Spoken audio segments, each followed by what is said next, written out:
Want to save a whole lot of tax when investing in real estate? In this video, I'm going to show you the best kept secret out there for multifamily real estate investors. So make sure you hit the subscribe button right now so you don't miss more videos about building wealth through multifamily real estate. And if you don't know me, I'm Seth Ferguson, a 13-year real estate veteran, host of a real estate TV show, host of a real estate investing podcast, and I'm also the author of the real estate book, Sell for More. So let's get right into it and talk about cost segregation. This is the best kept secret out there for saving taxes and saving money when investing in real estate. And if you're interested in learning more about multifamily and you want like a really in-depth course, check out discovermultifamily.com. That's my 8-week course that will take you from brand new beginner to investing in your first multifamily deal.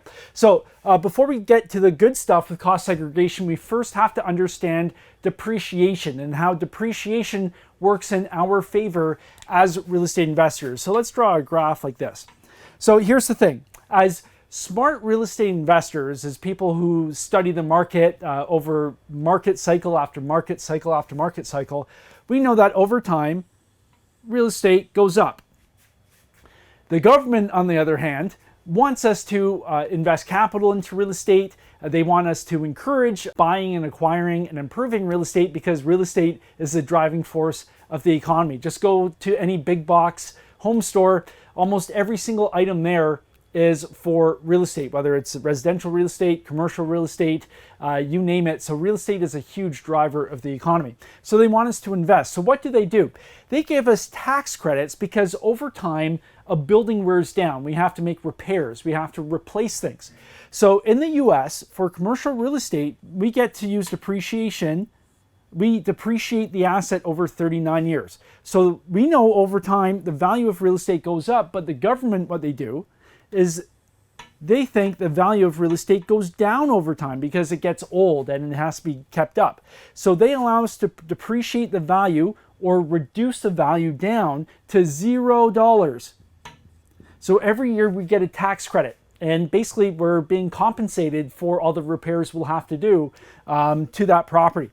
So here's where things get really interesting. We know over time real estate goes up. The government allows us to get tax credits because they think the value of real estate goes down over time. The interesting thing is the time value of money. I'm trying to write neater now on the whiteboard. I'm trying to reform myself.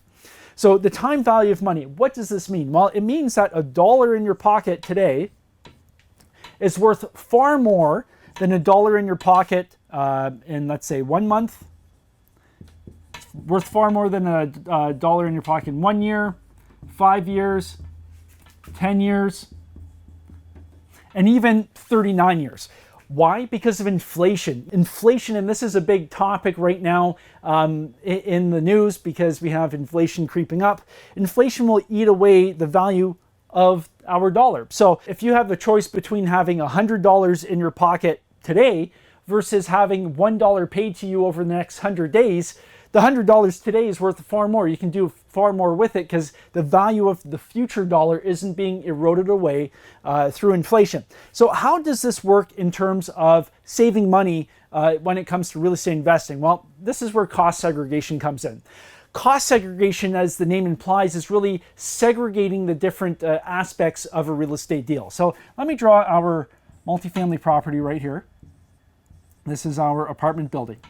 There's different components to this building. It just doesn't come as one piece. So what we do a cost segregation study and we really tease out or separate the different pieces of the property. So we have things like flooring, wiring, blinds. These types of expenses, we can depreciate these over 5 to 7 years, not 39 years. Then we have sidewalks, parking lots. These can depreciate over 15 years.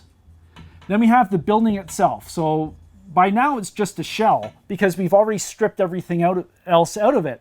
And this can depreciate over the 39 years. And then we have the land, and the land does not depreciate. We can't depreciate soil. The land keeps appreciating in value. So now that we've done our cost segregation study, we have a choice. We can, let's say this is our 39 year, and I'm getting kind of low on the whiteboard. So here's 39 years, here's year 0. We can either choose to take our tax credits every single year for 39 years. That's one way to do it.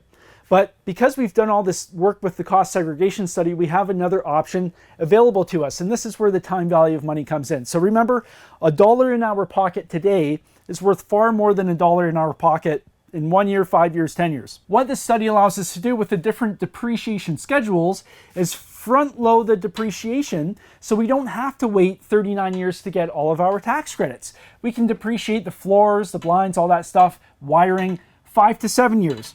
So that compresses 39 years of depreciation that we would have had to use for these types of things and compresses it. Then we have sidewalks and parking. We compress it over 15 years. Again, 15 years is far better than 39. Dollars in our pocket today are worth far more than over 39 years. Then we have to shelve the building. Over 39 years, we can't do anything about that. And then we have the land itself, which does not depreciate. So because of this, we are able to save more valuable dollars, keep more money in our pocket today. And then there's also, we can have bonus depreciation where we actually front load everything into year one, which is a super happy day for investors. But just by using depreciation and the time value of money, we're putting more valuable dollars in our pocket or keeping more valuable dollars in our pocket today. So then we can go ahead and use it and put it into other investments and really make it work rather than having to wait for 39, almost 40 years to take advantage of it. And by that time, the dollar has eroded so much. Just think, what was the price of a Big Mac 40 years ago? What was the price of a house 40 years ago? These things creep up over time. So if you're interested in getting started in multifamily, I have a free quick start guide for you. It covers the 5 most important things to start with when investing in multifamily. Go to multifamilyquickstart.com and you can download your free guide and get started there. And if you're interested in learning more, join my free Facebook group. I'll put a link right down below. Great group of people. And if you are an accredited investor and you're interested in learning more about the deals I'm currently looking at, head on over to callseth.com and set up a free 20-minute phone call with my team.